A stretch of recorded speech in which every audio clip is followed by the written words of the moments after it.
जनाद भाई। हाँ बोलिए महाराज। साला कहीं का अरे तुम्हें पास बाल बच्चा है या नहीं? है। तुम्हें पास माँ बहन है या नहीं? है। इसे तुम्हें मारने से जान कुछ मिलेगा?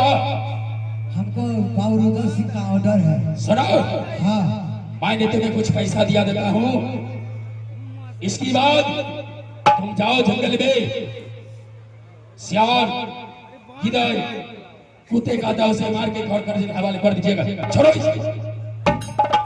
साला कहीं का दारू पी लिया है, कहता है कि मार दूंगा मैं।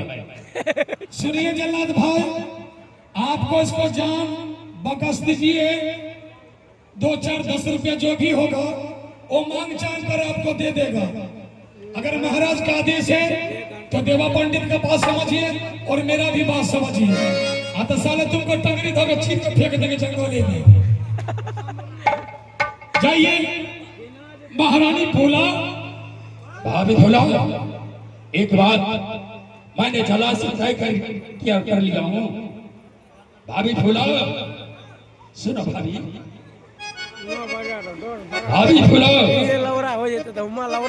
मैंने तुम्हें देखता हूँ जैसे इस समय की बात, जैसे राजा हरिश्चंद्र का विपद करा था और जैसे चीर हरण किया था द्रौपदी का, वही विपद आपके पास है महारानी फूला। आह गोरा तो आर लगी आई भाऊजी। अबे ये बात को मुझे मान जाओ। जाओ कुछ बात को जलाद को दे दो ताकि ये जलाद जो है कसाई का जाता है। बतानी दो दिन माच से लग दले महारानी यहाँ ला दले चोट।